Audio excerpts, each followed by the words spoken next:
שלום, שמי ברוך דגן, אני מהנדס תעשייה וניהול, אני עוסק בייעוץ תעשייתי ב30 שנה האחרונות, ואני רוצה לדבר כרגע על הנושא של איחוד מחסנים. כל מפעל שמתחיל לייצר נעזר במחסן. כאשר המפעל מתרחב, כל מחלקה יוצרת לעצמה מחסן משל עצמה. וכך המפעל מוצא את עצמו עם מספר רב של מחסנים מפוזרים על פני המפעל, וחוסר שליטה מרכזי אחד על כל המחסנים שקיימים במפעל. הדבר הזה הוא לא בריא למפעל, והוא עולה למפעל הרבה מאוד כסף. קודם כל, מה אנחנו מאחסנים? ההגדרה של מוצר לאחסון זה מוצר שנמצא בהמתנה. כמעט כל דבר, כל חומר גלם שנמצא בהמתנה ולא נמצא בתחנת עבודה בטיפול, נחשב או מוגדר כחומר מאוחסן. מוצר שנמצא בתהליך של המתנה לחלקים חסרים באולם הייצור, נחשב למאוחסן, אם כי האחסון הזה נקרא אחסון ביניים. מה תפקידו של המחסן? תפקידו של המחסן היא לספק את המוצר בזמן ובמקום. כלומר, על המחסנאי לשלוט על מלאי המוצרים שיש לו, ולדעת לספק אותם כאשר הם נדרשים ובמקום שהם נדרשים. אנחנו כרגע נבדוק את הנושא של המקום, בהנחה שהמוצרים מסופקים בזמן הנדרש. הנושא של המקום הוא נושא קריטי. יש לו משמעויות מבחינת הובלה ושינוע מהמחסן עד ליעד למשתמש. יש לו משמעות מבחינת הנפח שהוא תופס בזמן ההובלה. אם אנחנו מדברים על מחסנים ביישוב עירוני, אנחנו מדברים גם על נושאים של בטיחות וביטחון, מחסני חירום, מחסנים שמאחסנים חומרים מסוכנים, חומרי הדברה, חומרים רעילים וכן הלאה, שעשויים להשפיע על הסביבה. המחסן צריך להיות בנוי ככה שכל החומרים הרעילים והמסוכנים מוגנים מפני הסביבה. בדרך כלל ההגנה הזאת עולה הרבה מאוד כסף, וקשה לעשות אותה כאשר המחסנים מפוזרים. אם אנחנו מחזיקים חומרי הלחמה במפעל אלקטרוני במקום אחד, ואנחנו מחזיקים חומרים מנקי הלחמה, כמו טילואן במקום אחר, החומרים האלה הם נדיפים, הם רעילים מאוד, הם משפיעים על איכות החיים של העובד במפעל, ובסופו של דבר הם גורמים למחלה והיעדרויות גבוהות של העובדים מהעבודה עקב פגיעה במסגרת העבודה. איחוד המחסנים מאפשר לנו לשפר את תנאי הבטיחות של החזקת החומרים האלה ולגרום לכך שאיכות החיים של העובדים במפעל תהיה טובה יותר, או איכות התושבים של התושבים בעיר שהמחסנים נמצאים בקרבתם תשתפר. קיימים כמה סוגי מחסנים. הסוג הראשון של מחסנים זה מחסן חומרי גלם. מחסן חומרי גלם בדרך כלל מקבל את החומרים ממחלקת הרכש או מהספקים החיצוניים, והתפקיד שלו לבדוק האם החומרים שהגיעו למחסן הם באמת החומרים שהוזמנו בכמות המתאימה ובאיכות המתאימה. כלומר, מחלקת בקרת איכות קבלה יושבת בתוך מחסן חומרי הגלם, והיא מוודא שמה שהגיע זה באמת מה שהוזמן. במידה ולא, היא מחזירה את המשלוח לספק ומחייבת אותו בקנס מתאים. מחסן שני שקיים זה מחסן תוצרת בתהליך. מחסן תוצרת בתהליך זה מחסן שמאחסן את המוצרים שזמן הייצור שלהם הוא ארוך יותר מיום אחד, והם נאלצים להמתין בין יום עבודה אחד ליום עבודה שני עד שהם יזכו להמשך טיפול. ההמתנה שלהם צריכה להירשם כמוצרים במלאי בתהליך, מוצרים שעדיין הייצור שלהם לא הסתיים. מוצרים בתהליך הם מוצרים יקרים יותר מאשר חומרי הגלם, כי הם צוברים עלויות של עבודה, שעות עבודה של אנשים, הם צוברים עלויות של מספר רב של חומרי גלם, וככל שהמוצר בתהליך קרוב יותר לסיומו, ככה העלות שלו הולכת ומתקרבת לעלות של ייצור מוצר שלם וגמור. הבקרה על המוצרים בתהליך היא בדרך כלל בעייתית במפעלים, מכיוון שהמוצר עצמו לא מגיע למחסן, אלא אם כן המחסן נמצא בלב המפעל. המוצר עצמו נמצא באולם הייצור, על המחסנאי לעבור כל יום באולמות הייצור, לבדוק ולרשום את המלאים שישנם בתהליך, כדי לוודא שהמלאי בתהליך הזה יזרום בשלב הבא לתהליכי הייצור הבאים, ובסופו של דבר יגיע להשלמה של מוצר סופי. המחסן השלישי והאחרון זה המחסן של תוצרת גמורה. מחסן תוצרת גמורה מקבל את כל המוצרים שעברו את כל תהליך הייצור, והם עומדים בפני המשלוח ללקוח ובפני האספקה. מחסן תוצרת גמורה הוא בדרך כלל גם משכנה של מחלקת האריזה. מחלקת האריזה מקבלת את תעודות המשלוח ותעודות האספקה מאנשי המכירות והשיווק, ומבצעת את האספקות לפי הדרישה של הלקוחות. המחלקה הזאת אורזת את המוצרים שהלקוח הזמין בחבילה, קובעת את היעד ואת הכתובת ודואגת לשלוח את החבילות למי שקנה אותם. שלושת המחסנים ביחד יכולים להיכנס למבנה אחד, ועל ידי כך אנחנו חוסכים כוח אדם בניהול המחסנים. במקום 3 מנהלי מחסנים יהיה לנו מנהל מחסן אחד, ובמקום 3 יחידות בטיחות תהיה לנו יחידת בטיחות אחת, במקום 3 יחידות ביטחון תהיה לנו יחידת ביטחון אחת, וכן הלאה. פרט לחסכונות האלה, עלויות האחסון הן עלויות גבוהות. כלומר, לא כדאי לנו לאחסן מוצרים כמויות השימוש השנתיות שלהם הן קטנות מאוד. מוצרים כאלה כדאי לנו לקנות באופן ישיר מהשוק ולהביא אותם למפעל כאשר צריך אותם.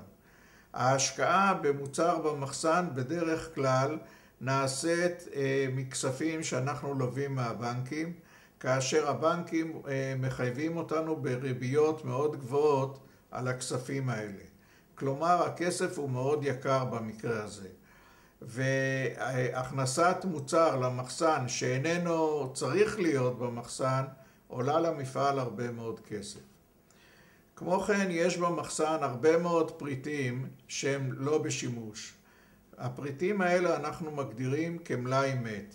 מלאי מת הוא מלאי שבאופן כללי ההגדרה שלו היא שלא הייתה בו תנועה במשך 6 חודשים אחרונים. פריט שלא נצרך במשך 6 חודשים אחרונים הוא פריט שמוגדר כמלאי מת, וצריך להוציא אותו מהמלאי ולהיפטר ממנו כדי להחזיר לבנק את הכסף שלווינו כדי לקנות אותו. כמובן שהמחירים שנקבל על מלאי מת יהיו מחירים הרבה יותר נמוכים מהמחירים שקנינו את המלאי, כי אנחנו לא סוכנים ולא אנשי רכש, אנחנו מפעל, והמפעל לא יודע למכור חומרי גלם, הוא יודע למכור תוצרת גמורה, ומכאן בא ההפסד שלו על מלאים מתים. הוצאת מלאי מת מהמפעל מחייבת מחירה, בדרך כלל זה מחירה פומבית, ובדרך כלל המחירה הזאת נושאת הפסדים בהשוואה למחיר הקנייה. חייב להיות בכל מפעל תקנון להוצאת פריטים ממלאי רגיל למלאי מת. התקנון הזה מתייחס גם לאופי הפריט, הוא מתייחס גם לפחת שיש לפריט במלאי, כלומר תאריך התפוגה. ישנם מוצרים שאחרי פרק זמן מסוים הם לא טובים לשימוש וצריך להשליך אותם לזבל, ולכל פריט צריך לקבוע תאריך תפוגה משלו, וגם לפריטים שהם שמישים, אם לא היה בהם שימוש, מתי אנחנו נפטרים מהם. בדרך כלל ישנה ועדה שנקראת ועדת גירות בכל מפעל, שתפקידה לאשר הוצאת פריטים ממלאי רגיל למלאי מת וסילוקם מהמחסן. סילוק הפריטים של מלאי מת מהמחסן מאפשר להקטין את ערך המלאי שנמצא על המדפים ומשפר את המצב העסקי של החברה בדוחות שלו. בדרך כלל חברות עושות את הפעולה הזאת פעמיים בשנה, פעם אחת לקראת סוף השנה, לקראת הוצאת המאזנים, ופעם אחת באמצע השנה כדי לשפר את מצב המפעל בדוחות החצי שנתיים שלו. יתרון נוסף למחסן מרכזי אחד זה הנושא של בטיחות של עבודה של עובדי המחסן. במחסן מרכזי אנחנו מקפידים על אמצעי הבטיחות, דבר שלא נעשה כאשר המחסן מאוחסן בתוך המחלקות, והוא מסוכן מאוד. למשל, אחסון שמנים בתוך מחלקת החריטה יכול לגרום לאירועים לא נעימים גם לעובדים וגם למפעל, היות והשמנים האלה הם לא בטוחים מספיק מפני אש או מפני כל תקלה אחרת. כל מחסן יש פחת. אנחנו שואפים שהפחתים של המלאים במחסן יהיו המינימליים. כלומר, על המחסנאי לדעת שכאשר הוא מזמין מלאי מוצרים מסוג מסוים, אורך החיים של המוצר על המדף מוגבל, ועליו לתכנן את ההזמנה לפי אורך חיי המדף וכמות הפריטים שנשתמש ביחידת זמן. הזמנת כמויות גדולות יותר, כפי שמפתים אותנו הספקים, תמורת הנחה מסוימת, במקרים רבים גורמים להגדלת המלאי ולהגדלת ההוצאות, אבל לא מביאים תועלת למפעל או לרשות המקומית. בדרך כלל שינוע הפריטים בתוך המחסן נעשה בעזרת מלגזות, דבר שמחייב את המחסן להקצות שטח למלגזות ולתחזוקה שלהם. אם זה מלגזות חשמליות, אז נקודות טעינה למלגזות חשמליות, ואם זה מלגזות דיזל, נקודות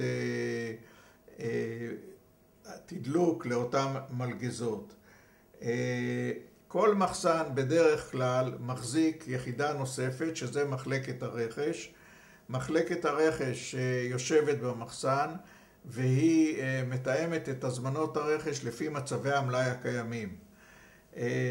מחלקת הרכש יכולה להזמין מוצרים תחליפיים למוצרים שישנם במחסן, לאחר שהיא וידאה שהמוצרים התחליפיים הם לא גורמים לשום שינויים בתהליכי הייצור, והם מתאימים לגמרי אחד לאחד במקום המוצרים שהיו קיימים קודם לכן. קיימת גם אפשרות של קניית שירותי אחסון. קניית שירותי אחסון יכולה לעשות כאשר יש לנו כמויות רבות של פריטים שמגיעים מחו"ל במכולות, ואז אנחנו משאירים את המכולות בנמל במחסני ערובה, ואנחנו משלמים עבור האחסון של המכולות האלה עד שניקח אותם למפעל ונשתמש במוצרים שלהם. העלות של החזקת פריטי מלאי במחסני ערובה היא מאוד גדולה, והיא נעשית רק במקרים שבהם אין לנו מקום בתוך המחסן לאחסן את הכמויות שהגיעו מחוץ לארץ. מיקום מחסן מרכזי ברשות מקומית במקום שהוא מחוץ ליישוב גורר אחריו עומס גבוה על הכבישים בתוך היישוב בהעברת הפריטים מהמחסן לנקודה שבה אנחנו צריכים להשתמש בהם מצד אחד. מצד שני הוא מגביר את בטיחות התושבים מפני גזים רעילים שיכולים להיפלט מחומרי הדברה או מדלקים.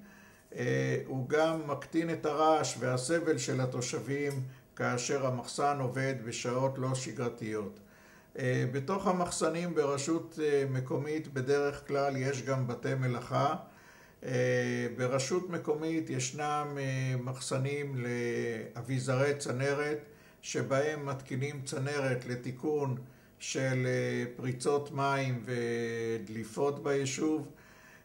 יש מחסן לתיקון של נגרות עבור שולחנות, כיסאות לבתי ספר, גני ילדים ביישוב. יש בתוך המחסן מסגריה להתקנת שערים, דלתות, אמצעי ביטחון ומיגון, וכן אחסון של אמצעי אבטחה כמו מצלמות אבטחה, מחשבים וכן הלאה. כל אלה הם יחידות נלוות שמהוות חלק בלתי נפרד מהמחסנים וממוקמות בתוכם.